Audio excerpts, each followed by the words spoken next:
के बारे में बहुत दुष्प्रचार किए गए। ये तो भाई व्यापारियों की पार्टी, ये तो शहरी लोगों की पार्टी। और ओम प्रकाश जी नैन और हम जब बहुत साल पहले से पार्टी का झंडा उठा करके काम करते थे, ये तो फिर भी थोड़ा सा बाद में आया, 1995-96 में भी झंडा उठाया पार्टी का, लोग मजाक करते थे। लेकिन मैं एक बात कहता था, एक दिन देश में प्रदेश में जब सरकार बढ़ेगी तब आपको चलेगा भारतीय जनता पार्टी के जलवे का कि किस प्रकार से भारतीय जनता पार्टी गांव गरीब मजदूर किसान के लिए काम करती है। ये हमारे कांग्रेस पार्टी के मित्र ये कहते हैं कि भारतीय जनता पार्टी किसान विरोधी है।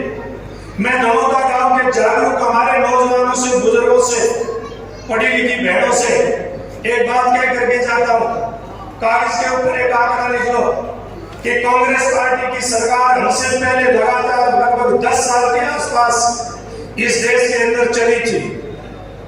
उनके राज में जो आज फसल बिक्री के लिए जिस प्रकार से भारतीय जनता पार्टी को कहते हैं कि इनकी सरकार किसानों की रखवाली नहीं करती, किसानों का सम्मान नहीं करती, उनसे पूछना और आप आंकड़ा लिख लेना, 10 साल के अंदर केवल 7.5 लाख करोड़ की बिक्री हमारी फसलों की हुई थी। सरकारी रेट पर उन सरकारों ने खरीदी थी केवल 7.5 लाख करोड़ की। इन 10 सालों के अंदर 20 लाख करोड़ की फसल इस भारतीय जनता पार्टी की सरकार ने नरेंद्र मोदी जी के नेतृत्व में की। तो भाई 3-3 गुना ये सरकार आपकी फसल की खरीद करे भाव के ऊपर, सरकारी भाव के ऊपर, फिर भी ये किसान विरोधी।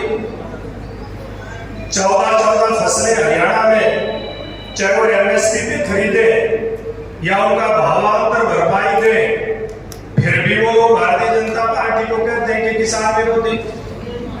हमारी फसल का नुकसान हो जाता था, मुझे याद है हमारे काम के हमारे बहुत वरिष्ठ नेता थे, किसान नेता आदरणीय घासीराम नैन जी, आज दुनिया में नहीं, वो संघर्ष करते थे।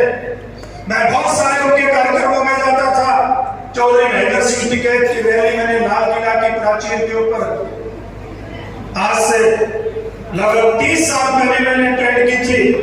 उसमें भी एक बात आई थी, मैं बहुत गौर से उस नेताओं के विचार सुनता था कि क्या कोई ऐसी सरकार आएगी जैसे किसी की गाड़ी का बीमा होता है, स्कूटर का बीमा होता है, मोटरसाइकिल का बीमा होता है, हमारी फसल का भी बीमा करने वाली कोई सरकार आएगी क्या? आज वो स्वर्ग में है। आज भारतीय जनता पार्टी की सरकार ने हमारे किसान की फसल का बीमा देने का काम किया। फिर भी कहते हैं कि भारतीय जनता पार्टी की सरकार किसान विरोधी। मैं हमारे बड़े लिखे बंधुओं से ये आग्रह करना चाहता हूँ, ये आग्रह हमारे किसान भाइयों के सामने जाकर के रखिए, ये आग्रह किसान भाइयों के सामने जाकर के रखिए कि कैसे 2 रुपए के चेक किसानों को मुआवजे के नाम पर दे करके हमारा मजाक उड़ाया जाता था। हमारी सरकार ने कहा अगर किसान की कहीं फसल खराब होती है तो अधिकतम 6,000 रुपए मुआवजा हुड्डा की सरकार देती थी। मनोहर लाल खट्टर ने कहा 6,000 से काम नहीं चलेगा, अगर फसल खराब होती है तो 15,000 रुपए कम से कम मुआवजा हमारे किसान भाई को मिलना चाहिए। नरेंद्र मोदी जी ने हरियाणा में ट्यूबवेल के कनेक्शन की बड़ी दिक्कत थी, उसको देखते हुए केंद्र सरकार से जो हमारा सौर ऊर्जा का केबल है उसकी सब्सिडी जारी करी थी 35%। और नैन साहब, मैंने मनोहर लाल खट्टर जी से तंवर साहब बात की, 2015 की बात है। मैंने कहा मोदी साहब ने सोलर ऊर्जा के केबल पर 35% सब्सिडी दे दी, अगर आप इसमें 40-50% सब्सिडी अगर जोड़ देते हो तो किसान का 20-50 हजार में कनेक्शन लग जाएगा और बिजली का बिल भरने से उसका पैड़ा छूट जाएगा। मनोहर लाल खट्टर जी ने